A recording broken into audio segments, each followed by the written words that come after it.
one of the values is that we actually have to hear one another. And you can't make peace with yourself. You have to make peace with your enemies.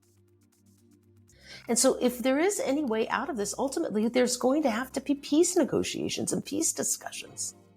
But you can't come in there with such hatred that you can't have a conversation. So I think this is something that we need to be thinking and talking about.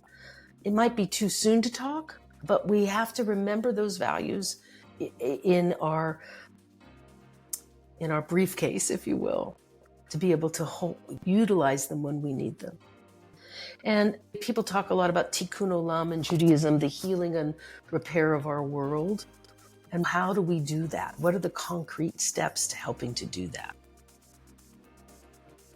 In this episode, we delve into a profound discourse with Rabbi Denise Eger, a standout leader in the international Jewish community celebrated for her favor towards social justice activism.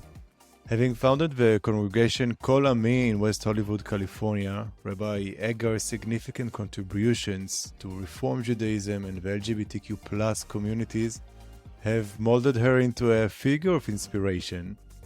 Together, we explore her journey as the first openly LGBTQ+ person to serve in her position in the Central Conference of American Rabbis and the first woman elected as president of the Southern California Board of Rabbis. The conversation takes us through the thorny intersections of faith, identity, and activism, questioning how one navigates through these socially and personally challenging dimensions. Judaism in the USA is largely comprised of three main branches: Reform, Conservative, and Orthodox Judaism.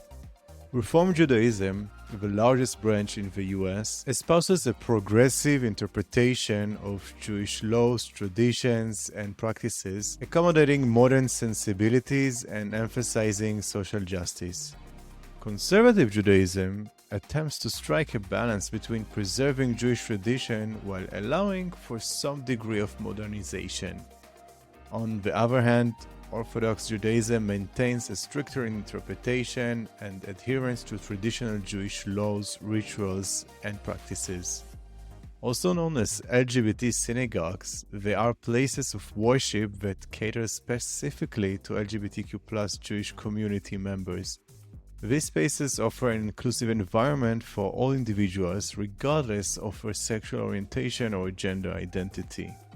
These synagogues reflect a commitment to equality and diversity, embracing everyone from different Jewish traditions, including Reform, Conservative, and Orthodox branches. Key examples include the Congregation Beit Simchat Torah in New York, Congregation Kol Ami in West Hollywood, California, and the Chicago-based Congregation Or Hadash.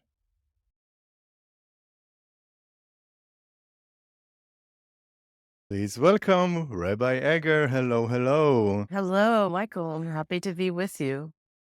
Thank you so much for joining us. The listeners have no idea what a whole operation we had, because recording during the war, while there are so many changes with our team, with our guests, with people who decide to boycott us, but we found also lots of allies who helped us, and also want to thank a wider bridge that made the connection between us.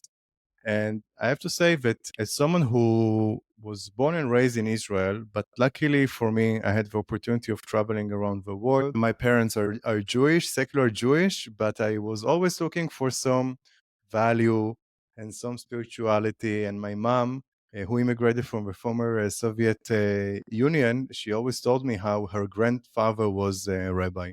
And it never worked for me. How can it be to both being an LGBT and being Jewish? And then, luckily enough, once I was in New York City, then I went to CBST, the Congregation Beit Simchat Torah, and I love telling in my podcast about the experience that I had there. I have to say, I'm a baby in terms of global and American Judaism.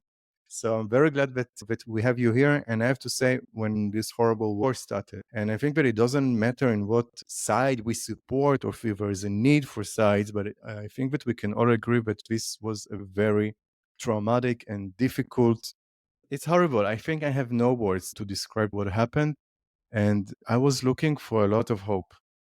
And I was searching for in the internet about different people who are Jewish and LGBT and talk about spirituality and in a way where it can be joined together and can empower us.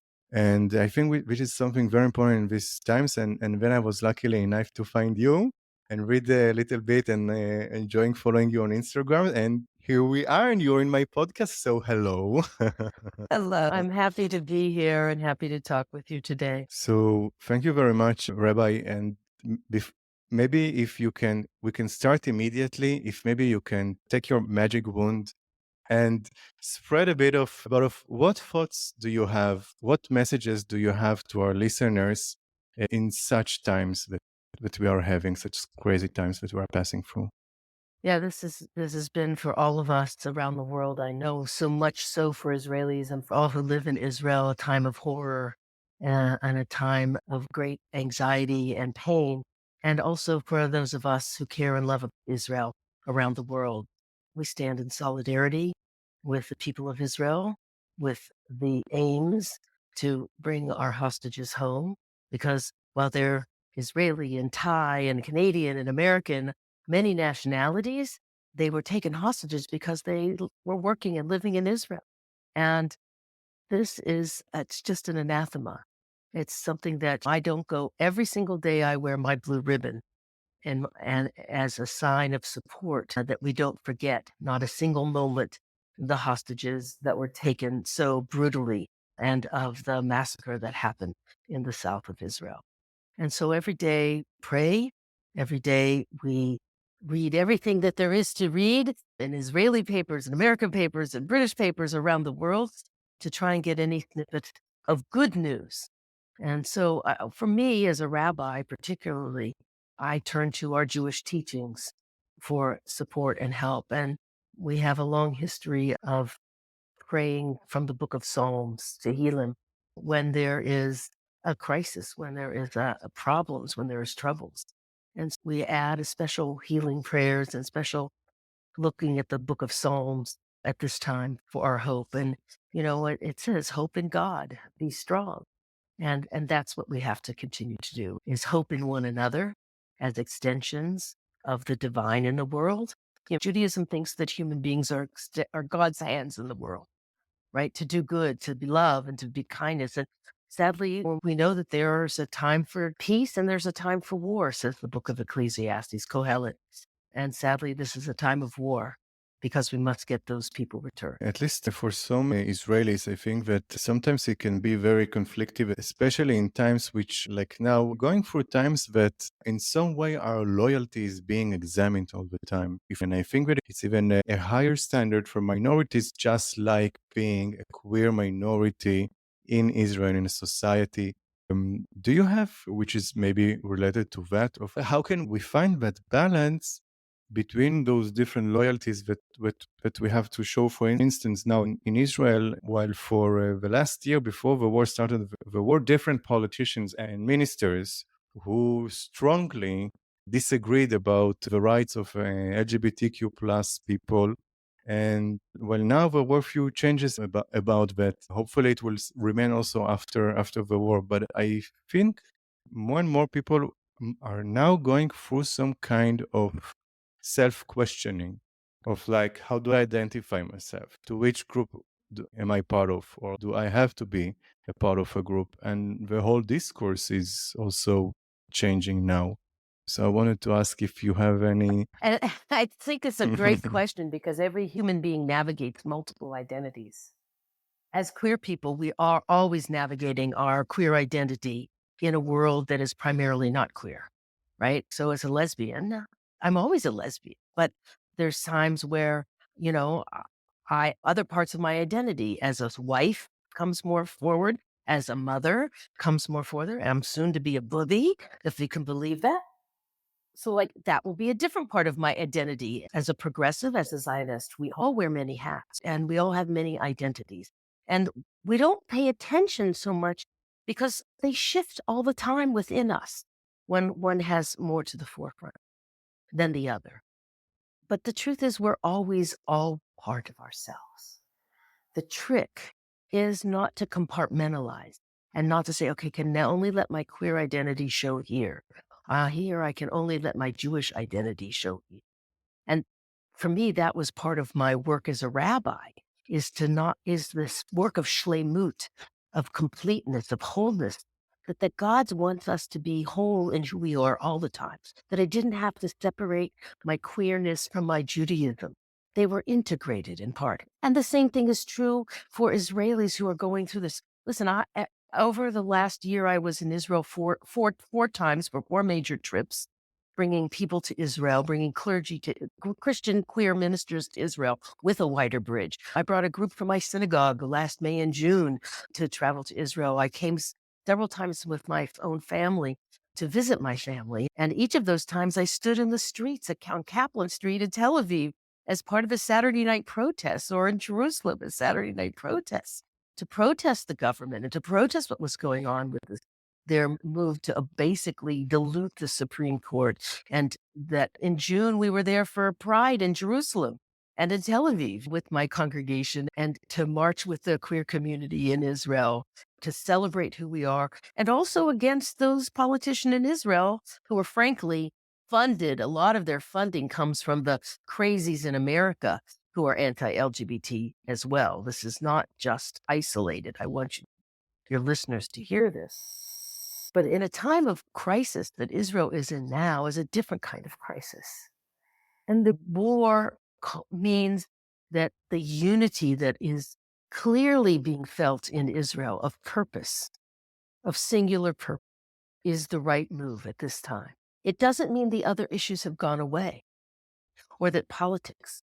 There will be a reckoning, I believe a big reckoning. And I think that those that control the current government. Explain a bit just about the reckoning? The reckoning will be that Mr. Netanyahu will have to account for his multiplicity of sins, not just the failure of what happened on October 7th, but his graft, his poisoning of the political system by bringing in radicals like Smotrich and Ben-Gvir. I don't believe that this experience of coming together in unity let me say it this way. I do believe that this experience of coming together in unity from the massacres and the horrible moments of October 7th, I think will have important ramifications going forward once the war is over. And I believe those people will be held accountable for their actions prior to October 7th. So I think Israel will be changed. And I think we are already seeing the heroism of the IDF. We're seeing the heroism of the Israeli people who've come together to feed and to clothe across lines. We're seeing Haredim come and help and enlist people who have never done national service are now invested in doing national service in Israel in a different way, because there's a different inflection point. And that's what I mean. There's going to be a reckoning. And so I think it's too soon to say what exactly will be the fallout from all of this. But as we saw that even the Knesset, that's been so hostile over this last months of this year, since this government formed, to LGBT concerns, even with Ohana being speaker in the Knesset, we've seen the bills that have come forward that are anti-LGBT in Israel. But what happened after October 7th? The Knesset passed that gay Israeli soldiers, queer Israeli soldiers, spouses, if they fall in battle, the spouses will be treated no different. And that already is a huge turning point that has come out of this.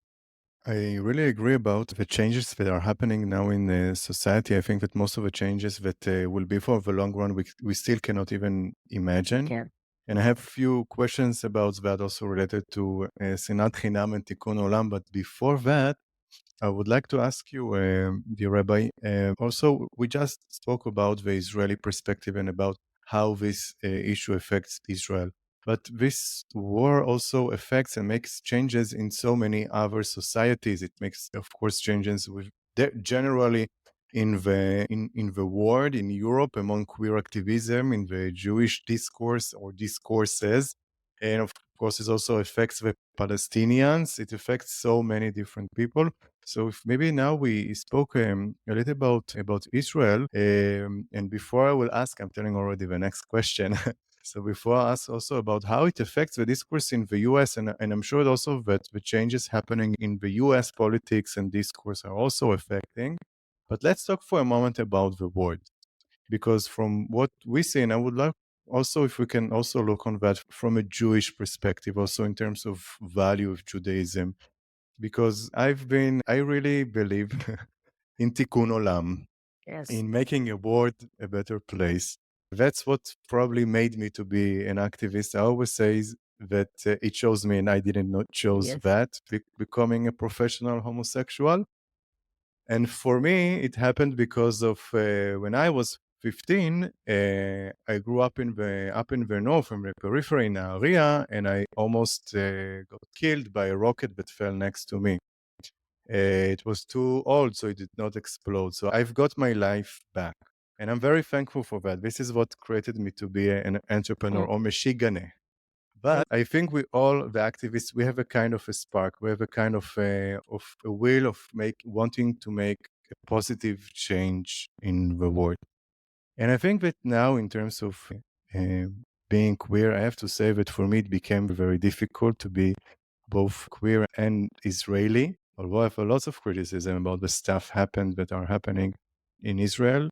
Yet I have to say, when this war started, I went to Europe, and we have several people who we were supposed to interview for some episodes, and they are boycotting us now. I'm getting different messages in the morning of Israel equal Nazi.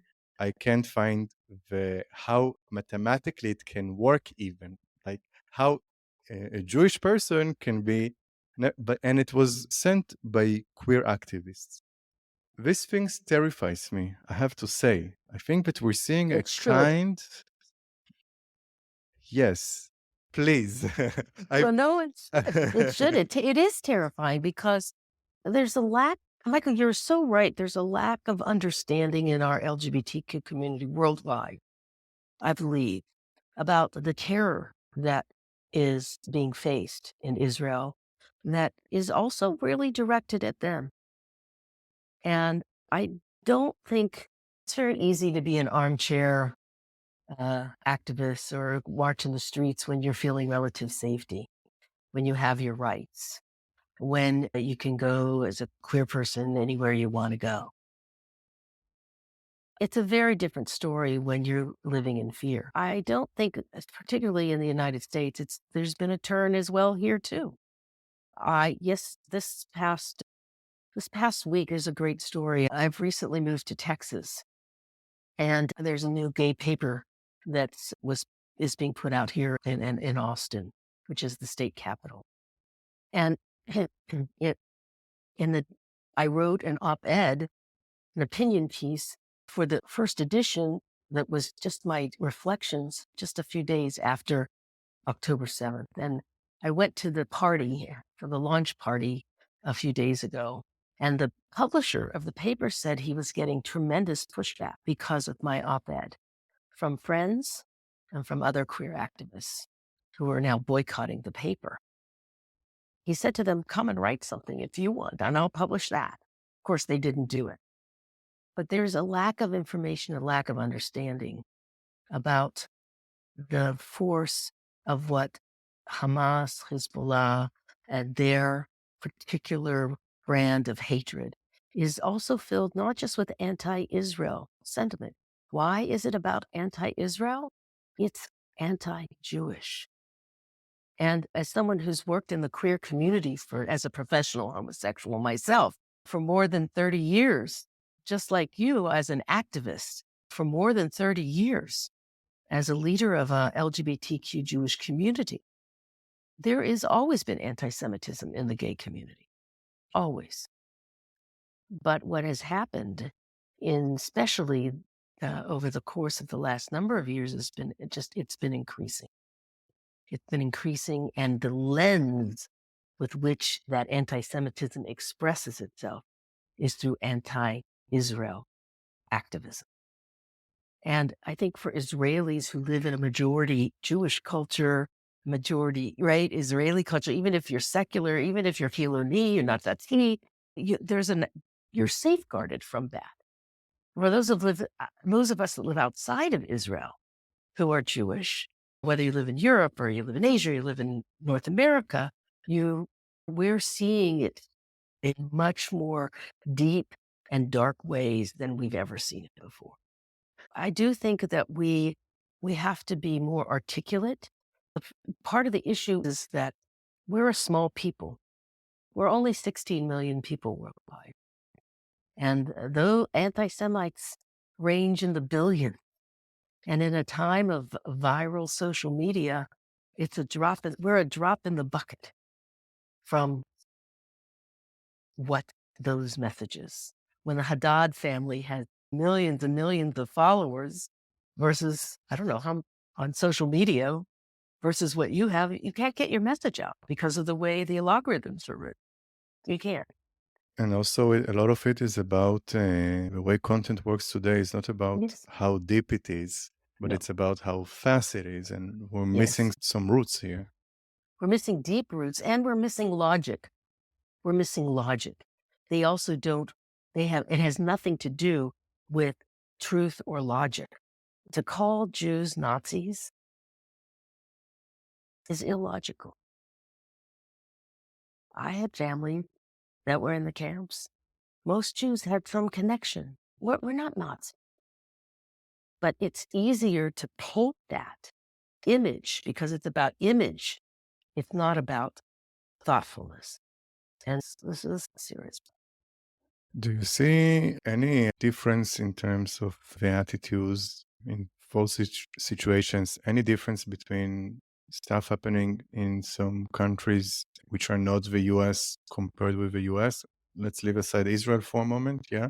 But within the Jewish discourse and especially the queer discourse, because there's something I have to say very, very tragic seeing queer activists who've been a minority, who are a minority, boycotting another minority. One of the activists from the US who I followed, not anymore, she's blocked. I follow you instead. So she's an Hispanic activist in the US, comparing Hamas and supporting Hamas and supporting Palestinians, which is not the same, and It's not equaling it to supporting feminism. I'm sure we have a lot to say about this other illogical thing, and I wanted once again to ask, do you see any difference? For instance, this is an example that I saw in the US, but do you see, are the same things which are happening in Europe are the same happening in the US, or are any differences around that? I don't really know. I would, from what I'm reading and what I'm seeing on social media and talking to friends around the world, it isn't any different. Whether we're talking about my Jewish queer friends in Argentina or Canada, they're all experiencing the similar tsunami of hatred and a tsunami of lack of understanding. Our connections with the land of Israel, our indigeneity. I always laugh with Hispanic people telling me that Palestinians are indigenous, as if Jews had no history in the land of Israel. Like, this is like all of a sudden, Jews didn't just come to the land of Israel in 1948. My entire religion, my entire experience, expression of life is tied to the land of Israel. Why is the Jewish holidays celebrated the way they are? Because it's tied to the calendar and the agricultural cycles and the rain and weather cycles of the land of Israel.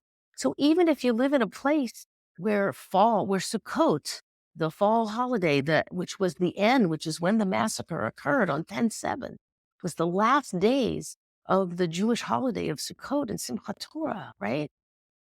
Even if you live in a place where it wasn't the fall and you lived down on the south side of the equator of our planet, you still celebrate it as a harvest holiday, even if you're busy planting. Why? Because it's the land of Israel's time. And this shallowness, this lack of understanding, it is very serious and it's very dangerous. And we it means that the Jewish people worldwide have to cling to one another, I think, more closely. There's been such a gap between often Israel and the diaspora. And particularly with this government, they've increased the gap by ignoring diaspora Jews and diaspora Jews' opinion. But I think this is an opportunity to show how we need each other that much more. I've been asking you some questions, and then you also started to ask some questions, which are I didn't even deal with them. So can you start with that question that you just have Yes. said? We've talked a lot about what's happened since October 7th, not just what happened on that day and the horror of that day. I think maybe your listeners around the world don't understand will be a moment in Jewish history that is pivotal for the Jewish people, not just Israelis, but will be a pivotal day for the Jewish people. So I want to say that it's too soon to create rituals, which we will do as the Jewish people, which is our coping mechanism. And because we have a value of zachor, of remember, that is a thread throughout Jewish history that is very important. So it remains to be seen yet how we will remember, acknowledge, observe, mourn this annual date, this annual time religiously as part of the expression of our peoplehood. So that's the first thing. But we can't ignore the other values. And so even in this time of war, we're not blind to the pain and suffering of Palestinians and what they're going through. So how do you have chesed? How do you have loving kindness in a time of war? Right? This is a very powerful and important question. And if we can't try and figure that out, and we can't ask that question, then we have to ask if we've lost our humanity. Because it is a mark of humanity. Kindness is a mark of what makes us. Can you please, for those who don't know about Chesed, if you can just... Chesed is a value. It means loving kindness is the best way. It's not just kindness. It's not just love in English, but it is the fusion of loving kindness. It is a generous attitude and expression of acknowledging someone else's humanity that we also find in Jewish values of B'Tselem Elohim, that all human beings were created in the divine image. And in fact, in the mystical part of Judaism, in Kabbalah and the mystical traditions, Chesed is one of the names of God. So if we see this as a divine expression in the world, how do we have Chesed? Through ourselves, to our neighbors, to our family, to people we disagree with. And in this particular situation of the war that we're in, how do we have chesed for our enemy? Can we have chesed for our? Can we have kindness, loving kindness for our enemy? What is loving kindness? Is loving kindness that the IDF will liberate Gaza from the terror of Hamas for the Palestinians? Is that considered loving kindness? Because the expression of it doesn't seem like it, right? With bombing and war, machines. But the Palestinians in Gaza have been living also under the threat of these horrible people as well, of an ideology that has perverted Islam.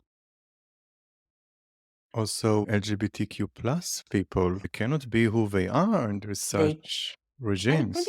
It's so interesting.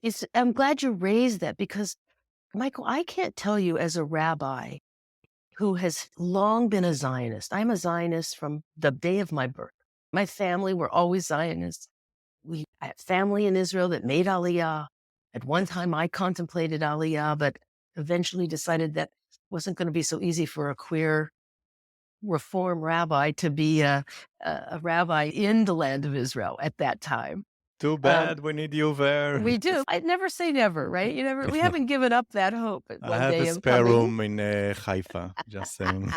Haifa is a marvelous city too, right? It's a place of Jewish-Arab cooperation in many places in the city. Actually, yes. I have to say that almost half of my gay friends in Haifa are Arab or Palestinians. Also, some of the workers of Straight Friendly. Of course. We all live together. It's really one family. We're really cousins. This is the irony and the horror of all of this. I think for me, as someone who has lived in Israel at different times, who longs to go to Israel, who for going to Israel is not just a vacation to me, it's part of my religious obligation to make pilgrimages to Israel and to bring others to Israel. We have to have that sense of chesed, that sense of loving kindness for everybody we encounter. And for LGBTQ people in particular, I can't tell you how many times I was asked by the open house for tolerance in Jerusalem, which is the LGBT center in Jerusalem, or the Agudah in Tel Aviv, to please write letters to the foreign ministry on behalf of a Palestinian person who needed asylum in Israel. I used to have to, every year I would get a request, please, Rabbi, can you help us? We're trying to get asylum for a Palestinian who needs to come to Israel. They're being hunted by their family. They're being hunted by the regime. And I think this is what LGBTQ people around the world don't realize, that it's not safe for LGBTQ people in either the West Bank or in Gaza. So we have to stand that chesed to our fellow LGBTQ people, also to our neighbor down the street. We have to figure out how to extend that even in a time of great war, even in a time of great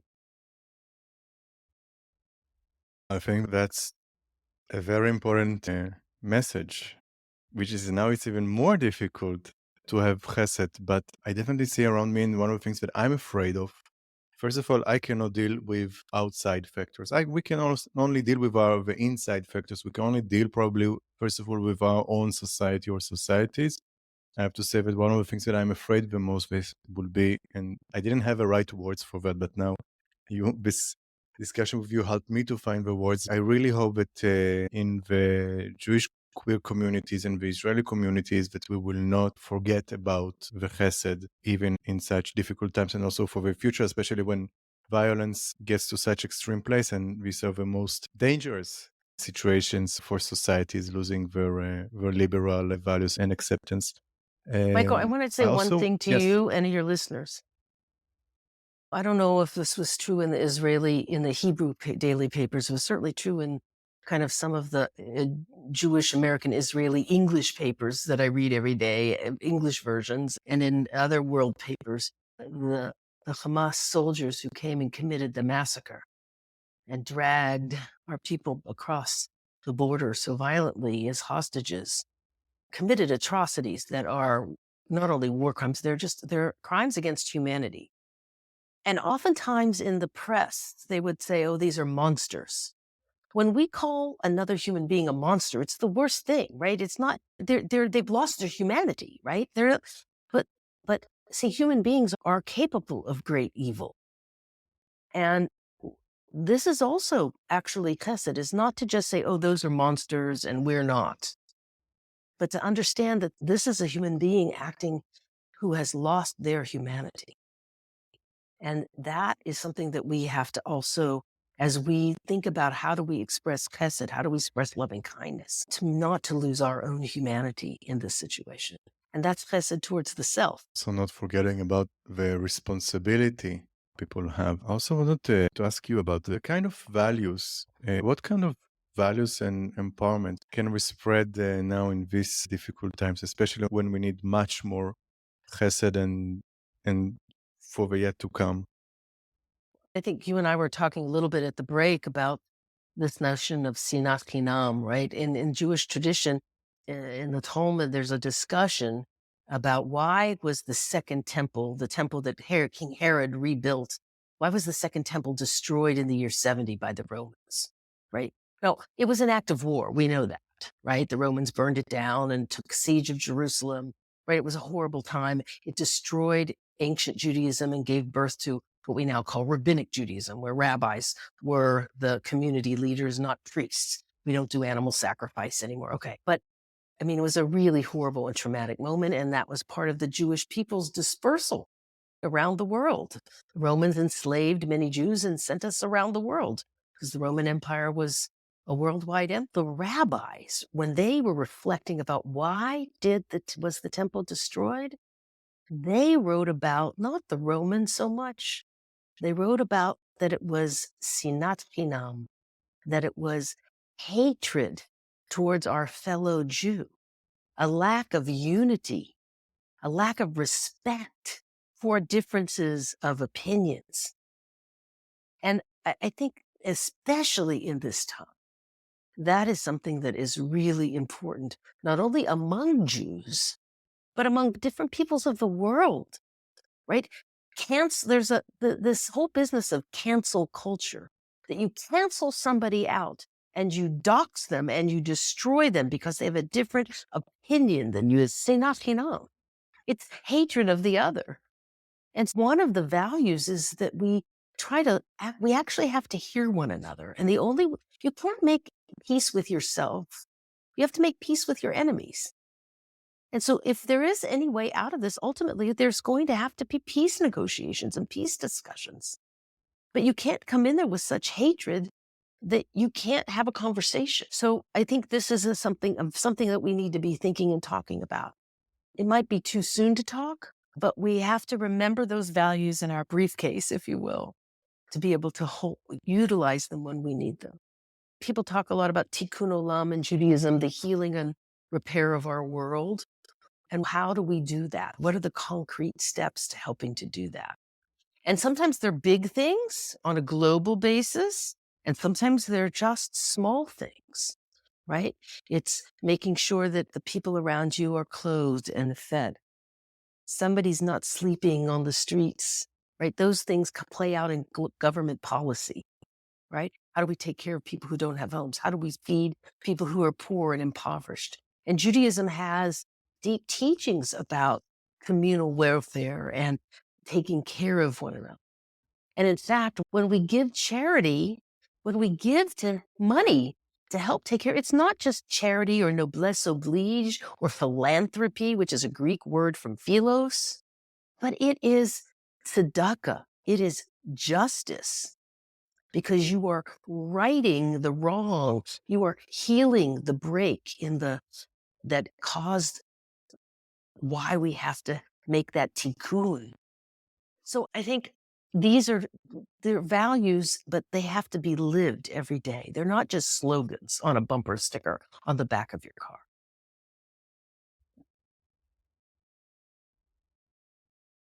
I'm very cherishing what you were saying. We have video here, and I admit that I've shed even a tear, because I think it's very brave talking about the peace. And we can, as you said, we cannot make peace only with ourselves. And as someone who I believe in about the destruction of sinat chinam and about the importance of tikkun olam, and I have to say that I'm very worried. And actually, one of my biggest worries as a queer activist who deals also not only with Israel, I deal a lot also with Palestinian queer communities and many other countries. And the current discourse and situation of almost every minority, any LGBT, when being in school or high school, probably knew what it feels like to be alone. When people in society decide to boycott, it is very painful for me to see. I think which happened in Israeli society during the last years, at least a decade, and especially the last year with the current government, in which the Israeli society was so much into hating each other and splitting to so many different groups.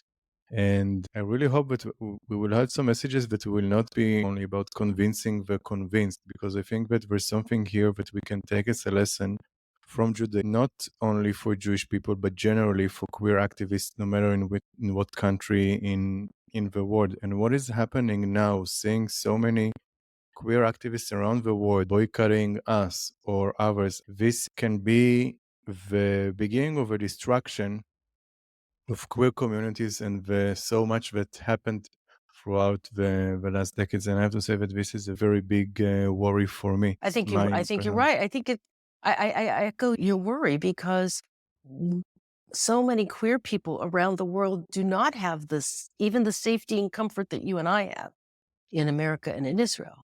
They are endangered. Their lives are endangered. And even in the United States, we've seen tremendous 350 laws in different locations around the United States against trans people. being able to simply live their lives or to get the medical care they need, and let alone what's happening in Africa, in the African countries that are so anti-LGBT. We have to help be their voices around the world. And the queer community has to understand that we need each other as queer people. Also, that there has to be a unique bond for us to take care of our own because nobody else is. My newest book is 7 Principles for Living Bravely, which people can get on Amazon. I co-wrote it with my best minister friend, Christian minister friend, Reverend Neil Thomas, who was also a gay man. And this book came out of our shared experiences serving queer communities during the height of the AIDS crisis in the late 80s and 90s, 1990s, and during the height of the coronavirus pandemic. We talked about what are our shared spiritual principles in Judaism and Christianity that we learned from dealing with AIDS and dealing with coronavirus. And in the book, we talk about resilience and how do we build courage when you feel completely alone and depleted. And this book has a queer voice because it's both of our teachings and both of our writings. And we talk about taking some time. That time is really important. Time to mourn our losses as queer people, right? We had to mourn the number of people that died from HIV around the world. For those of us that were alive and in the heart of it in the 80s and the 90s, before there were drugs that helped people live a long time. We had to learn how to mourn, and we created new ways to mourn. And we had to take time, as you said, you said to me earlier in our podcast today that sometimes all you can do is laugh, right? Because laughter, humor, we have to take time. Humor is born out of tragedy. That's why the symbol for drama is the 2 masks, one smiling and one frowning, right? Because humor is often born out of tragedy. And it is a coping mechanism for human beings to figure out how to laugh and embrace joy, even in the midst of tragedy. So these are just some of the 7 principles that we highlight. But again, queer people need to do this. Jewish people need to do this. Palestinian people will need to do this as well, to rebuild our lives in a healthy way. And if we can share those principles with one another, that's a step towards the tikkun that you talk about, the healing. Rabbi Eger, I thank you very much. Before we finish, is there any last thing that you would like to add here in this episode? Can I read a prayer? I'd like to share a prayer with you. My other book that came out just at the beginning of the coronavirus, March 2021, is called Mishkan Ga'ava, Where Pride Dwells. It's a book of queer Jewish prayers for every occasion, from Shabbat dinner, from the Sabbath dinner table, to reimagine the blessings and prayers that we say to our partners, to prayers for pride, for gay pride. What's the prayer for marching in a pride parade, Michael? We have one in this book. Also available on Amazon, Where Pride Dwells, if you push it. But And this prayer we will put also the links in the description of the episode. But in Judaism, every day, 3 times a day, we read a group of prayers called the Amidah, which is a standing prayer, right? We say it's standing, a standing position. And we talk about our ancestors. We talk about the founding patriarchs and matriarchs of Judaism: Abraham, Isaac and Jacob, Sarah, Rebecca, Rachel, and Leah, the founding fathers and the founding mothers of Judaism. This prayer is by a rabbi named Dave Yadid, a gay man, he was a rabbinical student, a seminary student when he wrote it, but now he's a rabbi. And this is inspired by that prayer about our ancestors. And it's called A Blessing for My LGBTQ Ancestors. You who fought to love, you who prayed to the same God I do, you who insisted on your dignity even when the world said you had none, you who died of AIDS while fighting for a cure so that people like me might live, you who were shot in a massacre while on a dance floor, You who could not come out and held your secret until your dying day. You who were insulted, shamed, beaten, and brutalized, yet kept walking. You who contributed your fierceness, your originality, your art, and your voice to this world. I walk in your memory. I walk this path, smoothed and chartered by your sacrifice towards justice, towards holiness, towards freedom. Baruch atah Adonai Magen Avraham ve'ezrat Sarah. Blessed are you, Adonai, Sarah's helper and Abraham's shield. And I say amen to that. And I hope that Amen. your listeners will think of their LGBTQ ancestors who lived and loved, sometimes with secrets, sometimes hidden in a closet, but to celebrate who they are every day. And remember, we are all in this together. This meaning the healing of our world. We're definitely together in that, and these words are so inspiring. And I'm so thankful for having this opportunity. Rabbi Eger, thank you so much Thank you for having joining me. us.